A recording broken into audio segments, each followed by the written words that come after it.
Hey everybody, this is Coburn C Capshaw / mistersmilesalot, and here on Facebook Messenger video chat, I've got my amazing acting singing coach Garrett States, and for his own safety purposes, since he's at home, he doesn't want to be recorded. So you're going to listen to his beautiful voice in the background as we talk about music, possibly break down this section of my song that I'm working on that I'm having issues with. And as you already know from my podcast, he's very professional in the way he talks about music and his understanding of music. Hence why I've been going to him for almost about maybe a year now, I would say, right? So I hope you all enjoy, and we're just gonna start going. So, hey buddy, how you doing? I'm good. I'm good on a beautiful balmy day. Right, I know, you're telling me. I got called off of work because of the weather, you know? Wow. Yeah, it's coming out here where I live. It's coming down pretty hard right now, and everything's covered. So I'm glad it's a day off.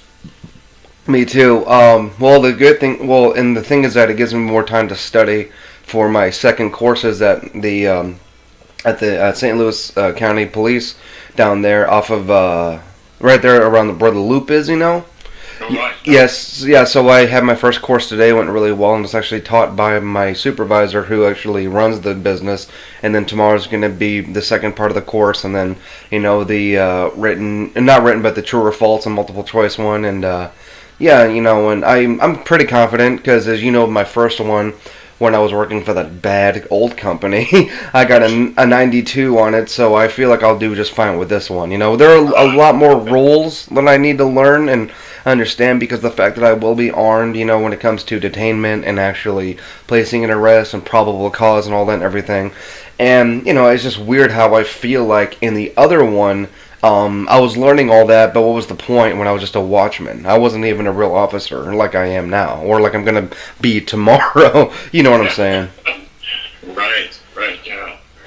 Well, I just want to say I appreciate you being on here with me. Since COVID and with snow, it is very hard to do these things. I actually kind of feel like this is like a mini video podcast you and I were kind of doing, which I think is really funny. Yeah, I think it falls into that category. Definitely. So I just let's just kind of have some fun with freelancing before we talk about my song and try to help me out, because I actually emailed myself my song and the second part of the lyrics, so maybe I could pull that up at halfway through, and then we could play some samples of the instrumentals and try to figure out how to get my lyrics in there. Like I remember you said, and I very specifically remember you saying, the very beginning of the song is a 1-2-3 step, and then when it comes to the second part of the not lyrics of the instrumental, sorry, it's a 1-2 step. So I got to figure out how to put my lyrics in the 1-2 step, because I was so used to the beginning of it, right? So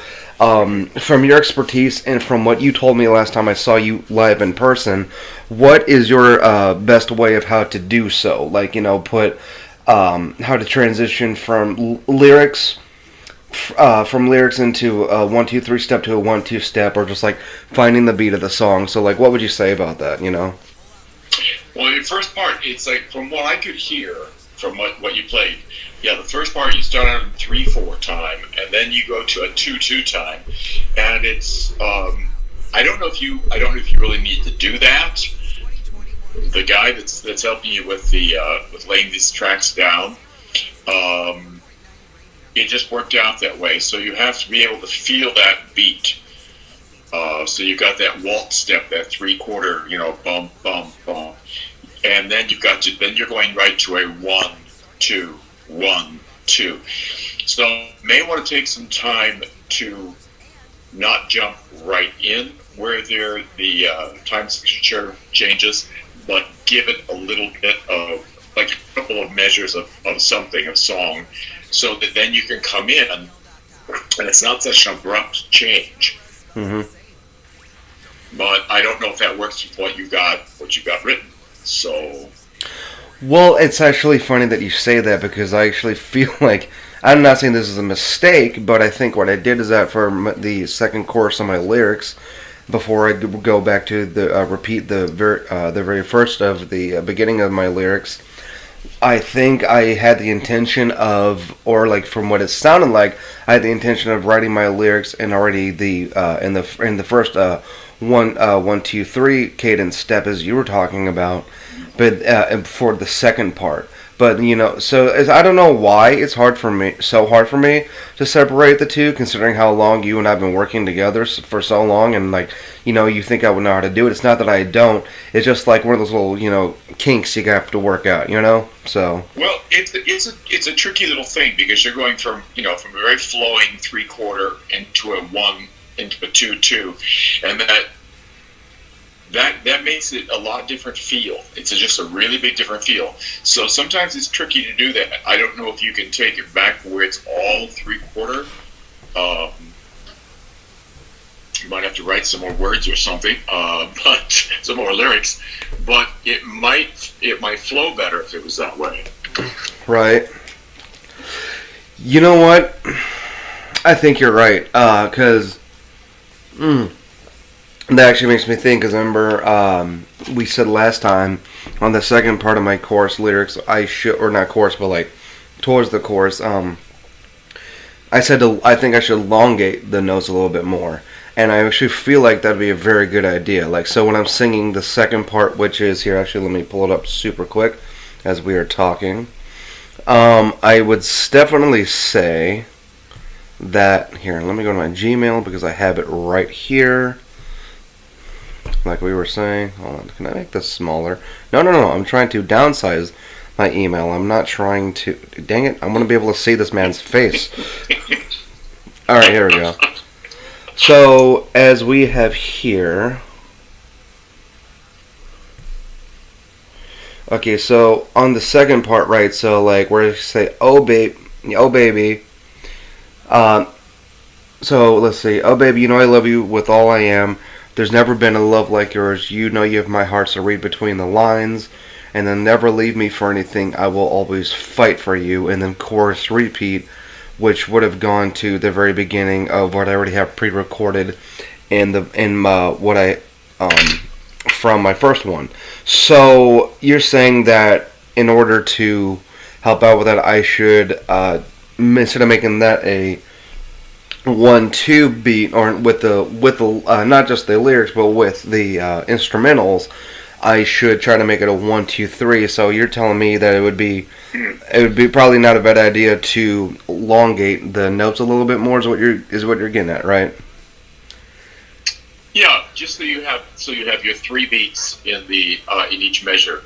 Because going from a 3 beat to a 2, well, you're going from 3/4, so there's 3/4 notes in that scale. So now you're going to a 2-2, which is 2 half notes, or 2. Well, it's a half note but if it's 2/4, then it's 2 quarter notes. So it depends on what you're doing with them, but it interrupts the flow of. It's sort of like if you were waltzing. In a 3/4 waltz, and then suddenly I can't even speak. Somebody changed the tempo on you. It's a shock. Yeah. And suddenly it's like, oh, they just put on a foxtrot. What the heck do I do? So it's the same kind of thing. If you want the flow, because your song is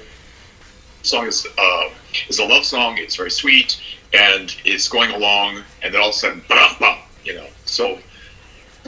That's what I'm thinking, just either in long one of the notes. So, if you're going to make a half note and a quarter note together or something like that to make it a 3/4, and just make the whole thing a 3/4 song. So, in the beginning, when I say, after, the beginning, read between the lines what is beautiful, and I say, reach your hand out to me. You know you'll never be lost again. So what you're saying is that take that and the second one, and so being reach your hand out to me. So oh baby, you know I love you with all I am. So kind of okay, I'm starting to hear the beat, or I'm starting to hear the rhythm now. So from the very first lyrics. Okay, I see what you're saying. Yeah, that makes sense. Okay. So just do that. So elongate my lyrics a little bit longer, just like how I did in the very beginning. Mm-hmm. Okay. And what you just did actually sounded more like a 4/4. 4/4. So the next time that we can get into the studio where I can, we really work on this a little bit more. I'm not so sure that it might be a 4/4. Right. Because the way you're kind of feeling it seems to me it's a 4/4 tempo. The way it kind of sounded when you played it for me was a 3/4, moving into a 2/2. So I don't know if that's or a 2/4, I should say. So I don't know. We're going to have to listen to this again, but I think I would stay away from drastically changing tempos. Right. But well, you choose. No, you're 100% right. I kind of maybe feel like that's not that's an issue. It's just I think the reason I have issue with this is how quickly it goes from like what sounds like a 2/3 to what you sound like a 3/4 or a 4/4, right? So and I think the problem is that right after it changes on you quick. Right after what's the beginning of my first lyrics? I'm trying to think. Hold on. It's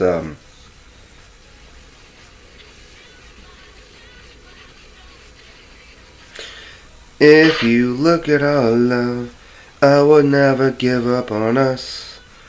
When I look in your eyes, okay, so I see those pretty blue eyes, or reminds me of the blue sky. That's like, oh, the blue sky, and then it goes like, ooh. I mean, it's a fast switch.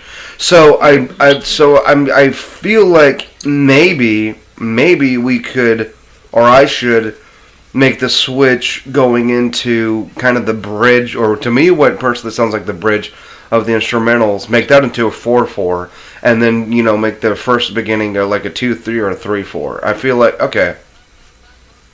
Yeah, I mean that's not 100%. I mean I have the beat right here if you want to listen to it real quick. I mean just to kind of get an idea.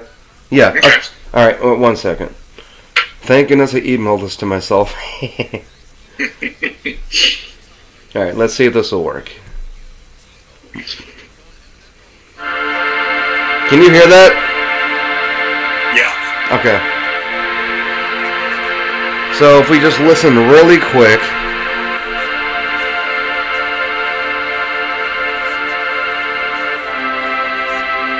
And then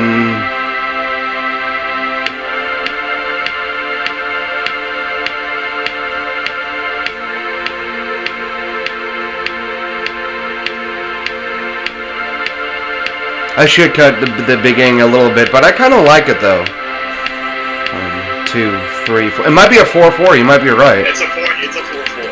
That's 4/4. 2, 3. So it might be a 4/4 all the way through. Yeah. Okay.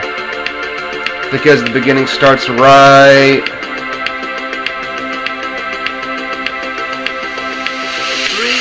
Between the lines, yeah.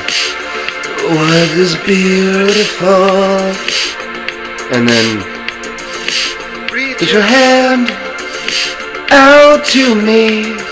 You know you'll never be lost again when you feel like I do. I was even off.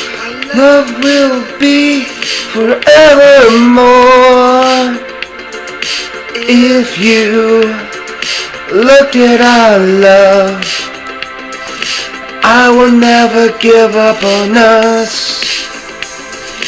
When I look in your eyes, see those pretty blues, make me think of the blue sky. And then, I'm glad to have you in my life. And then so here, does that still sound like a 4/4 to you? That's what I'm trying to get my lyrics into.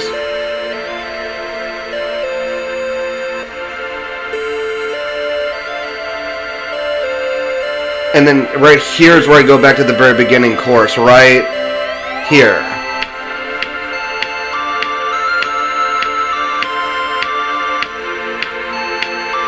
Here, let me pause it so I can think for a second.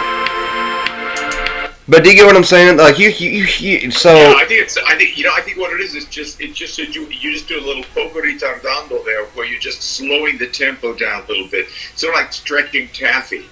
Mm-hmm. So I think it's still, to me, it's still sounding like a 4 all the way through. Yeah, now that I hear it, yeah, you're right. It's just one of those things where you got to try, like. Yeah, it's one of the things where you go a little, you go slower. You do a poco ritardando, and then when you go back into what your regular tempo, it's a tempo. So you go back into the original 4/4. The other one is just it's a retarded 4/4. So it's a little bit slower, just a tiny bit, just enough to get this feeling of bum bum bum bum bum. So instead of like bum bum bum bum bum bum. So I think it's all 4/4, my friend. You know what? You're right. Cause here, let me see. Cause like right here a little bit is where. Okay, so I want to go. 1 second. So like, is it gonna play? Will you play for me, please? Oh, come on. Artificial intelligence is not like the snow either. Right. You're telling me. You know, hold on. Let me download it because I just only did the email, so I just played it from there. So maybe once I actually download it, I can like just play it for, like no issue. Hold on. That should be it. Oh, groove music. I'll open with iTunes, I guess. I mean, will it go into my iTunes? Let's see. I honestly have no idea. Whoa! Hey, legit, look at that. It's on iTunes now. Well, not iTunes, on my personal, Okay, so... Boom, boom, read between the lines. Alright, so then, like... After...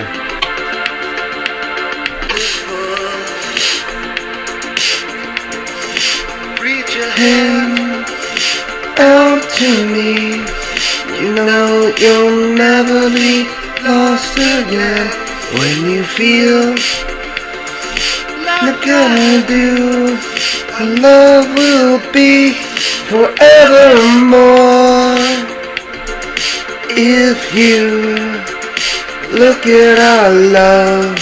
Alright, so I will never give up on us. When I look in your eyes, I see those pretty blues. Make me think of the blue sky. I'm glad to have you in my life. Okay, so right here is where I want to go into, oh baby, you know I love you with all I am. There's never been a love like yours. You know even my heart's to read between the lines. And I want that to last until it gets to the and then so that's when I would say never leave me for anything, I will always fight for you. So I'm trying to think of how I can elongate that, the line 2 and line 3 of the second part of my lyrics until it gets to that elongated high note on the instrumental, and then after that I would do chorus repeat. So I would do the whole very beginning of read between the lines. So then after that I have to come up with a line 4, so that way I'm not just repeating the chorus over and over again. So let's try that real quick. Hold on 1 second if you don't mind, sir. Alright, so I'm going to go back just for a second here. So I think if you feel that 4/4 beat, so if you just feel that tap the table or tap your thighs, so it's just that 1, 2, 3, 4. Oh baby, I'm never gonna leave you. So you get so much stuff in there with the 4/4, but just keeping that regular tempo. You're right. Oh baby. So it just depends on how you want to hold the notes. Okay. So let's see. Let me see. Okay. Sometimes technology, I swear. Yes. I'm trying to make it to where I can see this and play this from iTunes. Here we go. Finally. Jesus. Alright, so, hold on. I feel like I have to burp. Hold on. No, yep, I do. Hold on. Oh, that's on camera. Great. Just kidding. That was lovely. You might want to edit that. I might want to enter this. Yes. Alright, so when it comes to this part here, after I say, made me think of the blue skies, I'm going to try the 4/4 in those lyrics. And for those of you who do tune in on this video, I'm a little gassy, sorry. If I mess up, sorry, but you know what? Life is all about trying, so don't judge me too harshly for that. Alright, so I'm going to start from here and then go on with it, okay? So 1 second. Have you in my life? Oh, baby. Okay, so, yeah, okay, you know what? No, I think it's hard to do a 4/4 when it goes to that. So maybe I could just have fun with it and do the lyrics, elongate them like the instrumental. So instead of saying just "Oh baby," I could go "Oh baby." Maybe do that. Oh, do you think that could work? It might be. This is something we definitely, next time you're live in person. Yeah, be way better to. Because, I think there's a way to keep it 4/4, but just change the tempo a little bit. Okay. As far as you're going to do a slight tempo change. Yeah, it's like tempo change. But you can still. That doesn't mean you got to go out of the key signature. I mean, not the time signature. I mean. Right. Isn't it crazy how we get so much more done being in person? Like you think over camera or over Facebook, it wouldn't be an issue, but it's crazy how it makes that huge of a difference. It really does. It's like I've got so many of my students that are doing virtual lessons now, and some new students that I've never seen in the studio. Right. And I just there's a part of me that I just want to reach out and say, I just need you to pop your head through the screen so I can see this for me.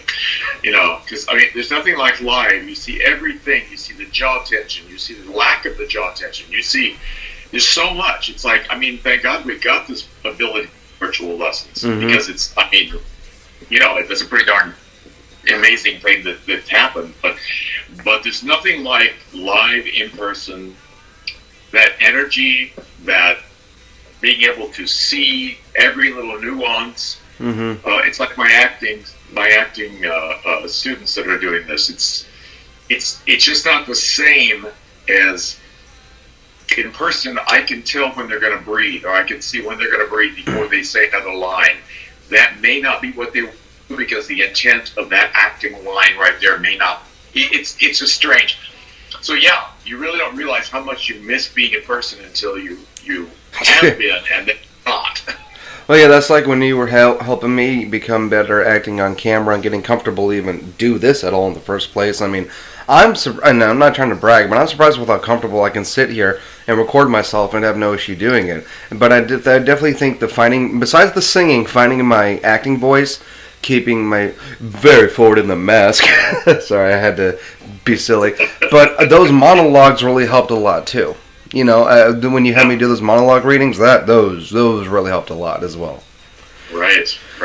No, you've come a long way because, you were nervous as a cat the first time you got in front of a camera, and now you're just so comfortable with it, and doing all your podcasts and just do it, Kobe. You just went for it, and that's what you have to do.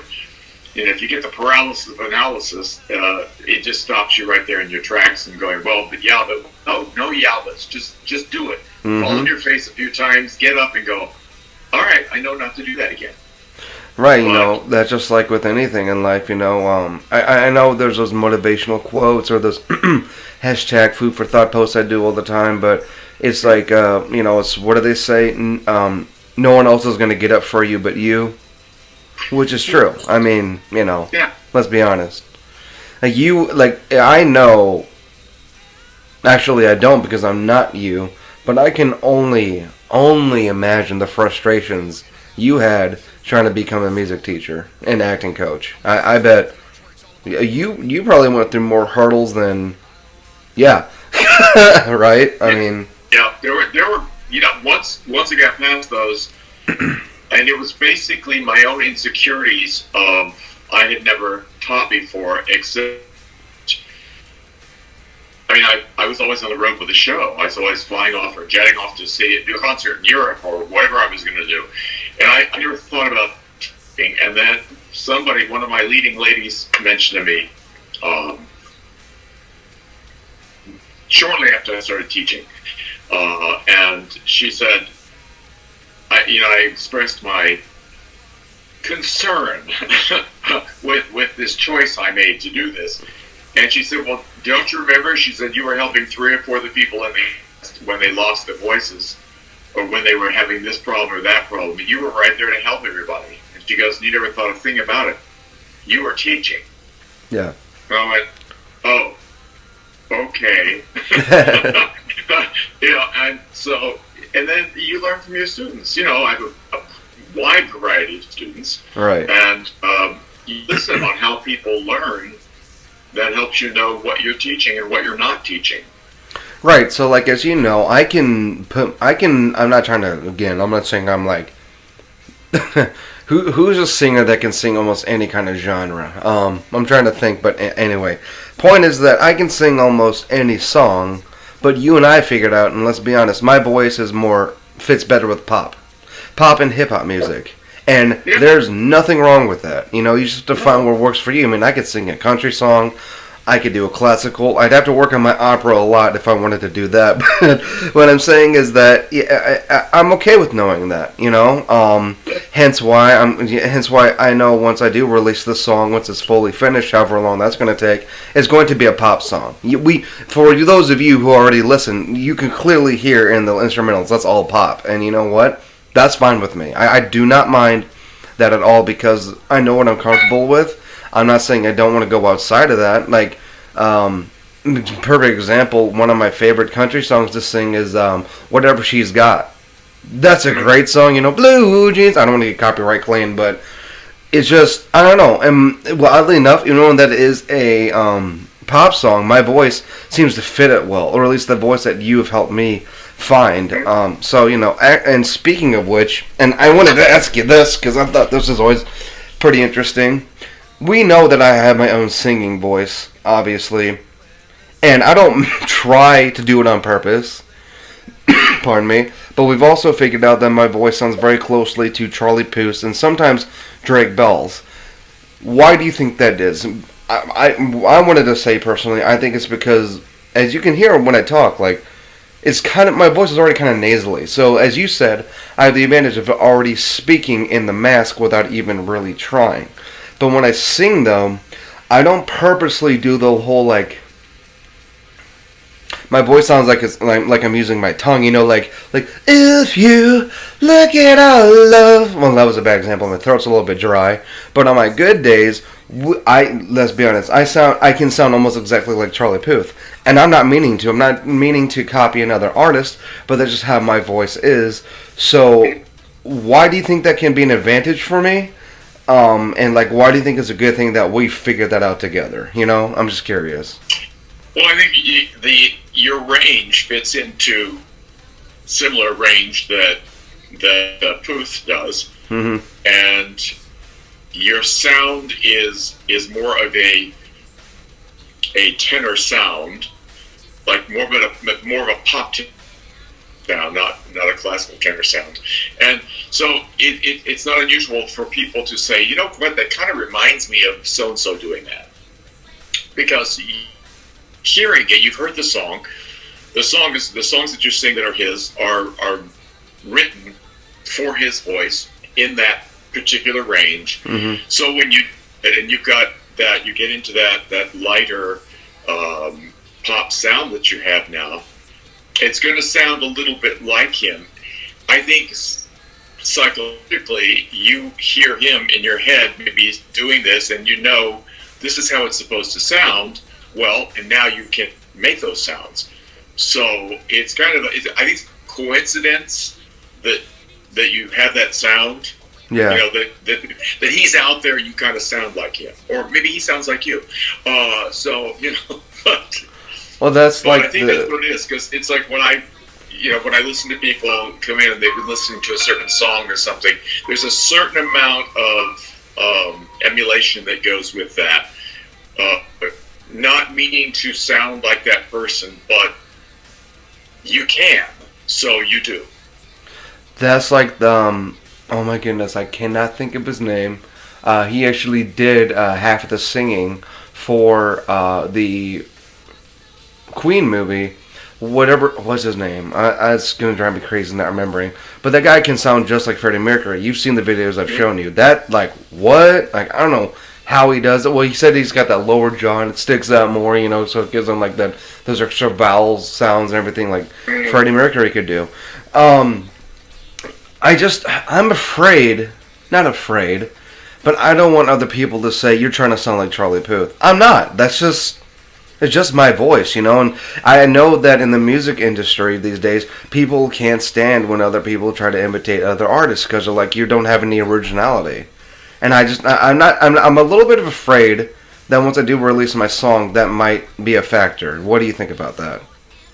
No, I think you inside your head, you may hear yourself sounding more like Charlie than the listener does. Right. Because you have your own voice. And right. The thing that I've been trying to establish with you is that Charlie's is already taken.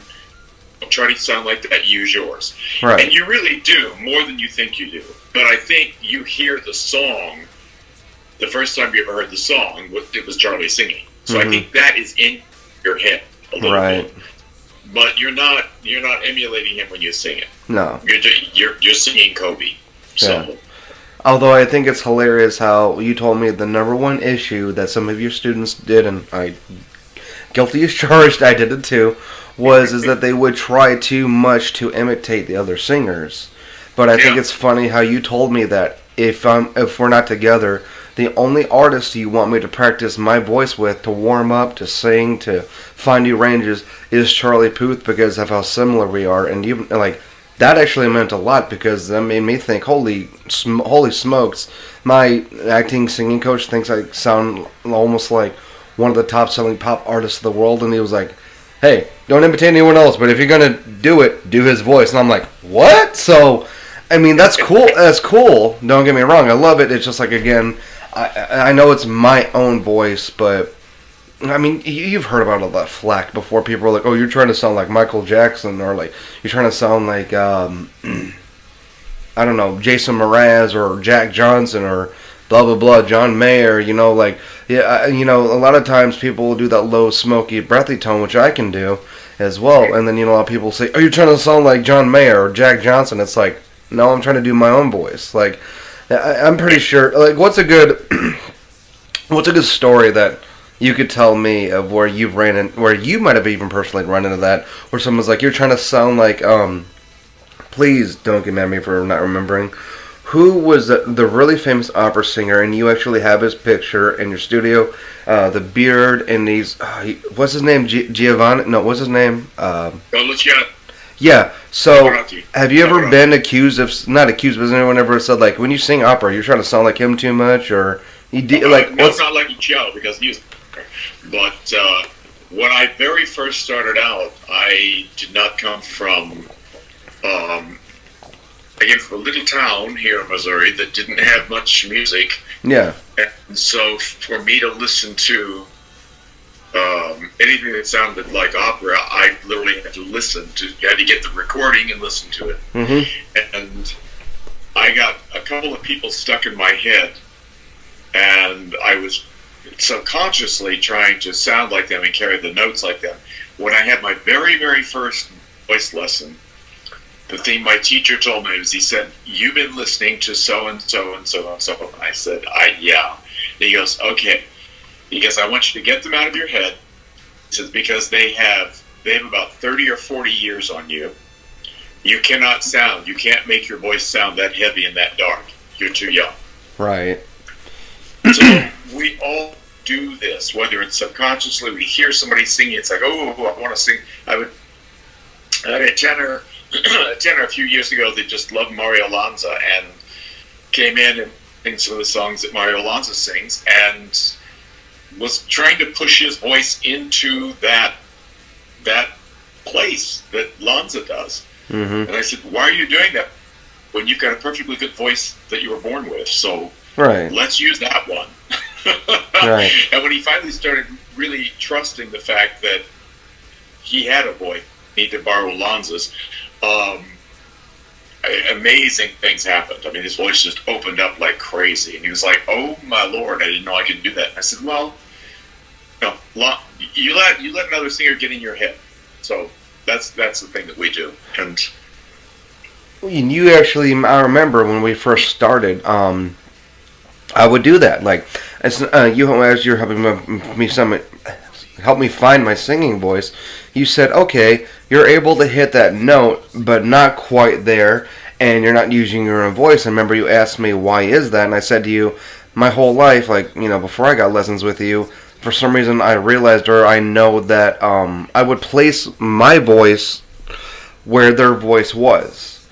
Or whatever, and you said, okay, that's an advantage, but don't do that. And I said, how come? If I'm trying to hit those notes, and you said, because your voice is not their voice. I'm like, oh, well, that makes sense. So, I guess, like, I was pre-training myself. Well, I know I was. I was pre-training myself without really training, if that makes any sense. But, it's like as you grow up, you might be younger, you can hit higher notes. Or then when you're older, but for some reason I actually feel like my singing voice is better than when I was younger, which I think is crazy to think about. But Well, your voice is matured now, so you don't. When you go for a note now, you're going to hit it, and it's going to be it's going to be focused. But longer. I mean, when my voice just started, it's like I would answer the phone, and sometimes you go, oh. Because it was just all over the place. Because that level of maturity in my voice, and my had not hit. So the voice was like all over the friggin' place. Right. It's crazy how music does that. But it's so funny that you say that now that I think about it, because there'll be times where I'll be in the car singing Charlie Puth, obviously, or just whatever I want to sing, and I'll probably, even though it's the same song, I've sung like 100 times. Not really, but actually maybe. I'm 29 now. Think about my lifetime. I might have sung it 100 times in a row. Who really knows? But anyway, how much better I can hear my sound and my improvement. Or I'll like hit a high note that they're hitting, and I'm like, where did that come from? My voice didn't sound like that yesterday. It's crazy how that it can do that. Yeah. Well, you've also trained your ear enough now, also, Kobe, that, when we go for notes, sometimes they're like, okay, I hit the note, but not quite. Or I hit the note a little too much because now it's a little sharp. So, it's important that you hear those things, and you're hearing those things now. Yeah. Because you catch yourself when you're in the studio and you go for something, and I'm going to go, and you go, yeah, I know, I was flat. Yeah. Like, yeah, I kind of punched it. I'm like, okay. Right. And before I would just go for it, and you'd be like, you got to do things. Yeah. Yeah. Those were fun days. Well, it's all a process. Yeah. You're kind of cutting out a little bit there. I think it might be the signal. I'm not sure, but at least we got this to work. It probably is. Yeah. It might be the signal. It's a huge bunch of snow coming through here. I can hardly see the backyard, so who knows? Right. So it's 4:40. We have 5 minutes left. Because I know you have to get to your other student at 5. By the way, thank you for getting on here with me. What are some ending things that you would like to say or talk about when it comes to music and just finding your voice? Like, what's your best advice to everyone out there? I know we sort of covered that in our podcast. I'm pretty sure we did, but like for right now, what do you think would be like your best advice to give out to the world here? I would say my thing is if you feel like you want to sing or you want to act, don't let anybody say, no, you don't have the talent. Because you haven't seen if you have the talent. Find someone that can instruct you and that will nurture you, help you find your dream. But too many people, because they're scared of trying, try to beat down somebody who has a dream. Everybody should be allowed to pursue their dreams. Mm-hmm. If you want to be a singer, by golly, get with a teacher, learn how to sing. If it doesn't turn out that you are meant to be that great singer, isn't it better to say, hey, you know what, I tried? Yeah. Instead of like, I wonder what would have happened if I just would have tried that.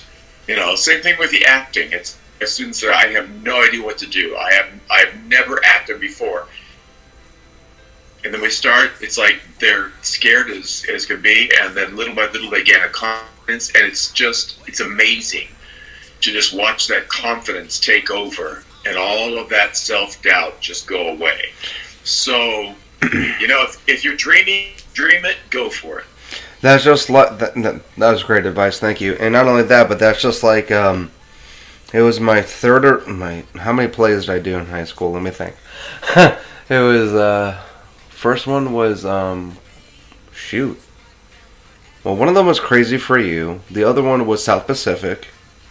Yep, Crazy for You, South Pacific, and then, as you know, also Golden Old Lace. And it's so funny, they say, like, sometimes an actor or acting coach, singing coach, such as yourself, or, as you know, Al Book, he looked at me, and he was like, I want you for Teddy Brewster as a second lead role in my play. And I was like, what? And he says, and he actually said to me, I know how crazy you are, and I know how silly and out there you are. He actually said, you are perfect for this role. And that meant a lot to me. And I know I wasn't playing Mortimer, so I wasn't the main lead guy. But still, that was so much pressure. Hey, but you were on stage. Yeah, right. On stage. But I wish we knew each other back then. You should have seen my performance. I'm not trying to brag, but once I fully immersed myself into that character, it was no holds bar. I mean, almost like I was Teddy Brewster. I nailed it, and I watched the movie probably like 20 times before every oh yeah. And I took it like I take a lot of things seriously, but that it's just I even gave myself the accent like butter, just like the whole spiel, and it came out great. And charge, just going up the stairs with the fake trumpet. Sorry, well actually that trumpet made sound. My favorite part of it is when I bust through the top of the door, go boom, boom, boom, and then like go back in. Like, you've seen the movie, you know what I'm talking about. You probably seen the production play too, but oh, it was fun. That was but no that was literally my biggest major acting role, even knowing that it wasn't filmed, it was on stage. And I think that helped me to get to where I am now, to where I was like, you know what, I can act. Didn't really know how to sing. I thought I didn't know how to sing until I came to you. But I was like, I guess like sometimes when, this might sound crazy, when I'm doubting myself, when I'm like, should I make a video? Like, am I comfortable doing this? A lot of times I will go back to that. I will think, you know what? I went on stage in front of half the school, and I killed, again, I'm really not trying to brag because I'm no better than anyone else. I mean, you don't see me, I'm not in movies right now or anything. I wish I was. But I killed the performance every single time. And I'm thinking, okay, if I could do it back in high school, what's to say I can't do it now, right? Exactly. Well, the thing is, like I said, we all have dreams. Sometimes we dream. Our dreams are. I always say, if you're going to dream. It doesn't cost any more than dreaming little. And that dream may come to fruition. And sometimes it's like you get into the dream and you go, this doesn't make me as happy as I thought it did. I thought it was going to. But you got to try. Mm-hmm. So that's my thing. It's like, you had great fun in high school, then some time went by and you went, you know what? I think I want to try this. Mm-hmm. And here you are. So. Well, that's just like being a security officer. I wasn't sure if I wanted to do it again after such my bad experience, honestly, with the old people I was working with.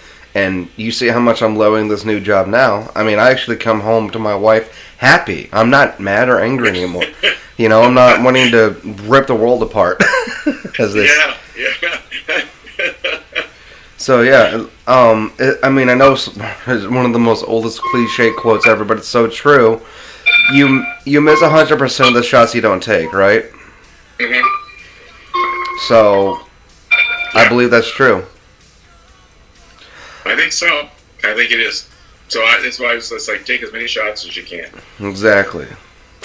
All right, Garrett. Well, if you wouldn't mind, we should probably wrap it up here. And Yeah, my mantle clock is chiming, so I Yeah, I think heard. it is We all heard it time. in the background. Yeah. Yeah. Okay. Well, I just want to say, as this, I'm going to give you the proper, and as your martial artist, you would know, Chinese kung fu bow. So I want to say thank you very much, sir, for being on camera with me. Well, I mean myself with hearing your voice, and thanks for the lesson. And I can't wait to see you back when we can get in the studio once everything's the roads are better. I'm hoping Mother Nature gets medication so we can start getting on the roads and traveling. I should be off either Thursday or Friday. No, I'm also off. Well, I mean, I know you don't teach on weekends, but I am off. Should be off Saturday. No, wait, maybe not, because I was covering for somebody today, and then I was supposed to get up on Saturday, so I might have to work this Saturday. But I'll text you my schedule like usual. Let me know So because I got a few things open on Saturday. okay, cool. So, All right, all sir. right, my friend. Well, thank you all so much for who do want to tune in and who did watch. I really, again, do you all truly love you all. This has been Coburn C Capshaw / mistersmilesalot. Please like, subscribe, and share. If you need a marketer or advertiser in St. Louis, if you need a boxing coach, MMA movement coach, let me know. If you want to do a podcast, which is on now on iTunes, you can find it. Let's Talk Media LLC podcast and Mr. Smiles a lot on all of my other socials. Sorry, I just started there a little bit. But anyway, this has been great. And again, Garrett, thank you very much. And I'm going to officially sign off. See you guys next time.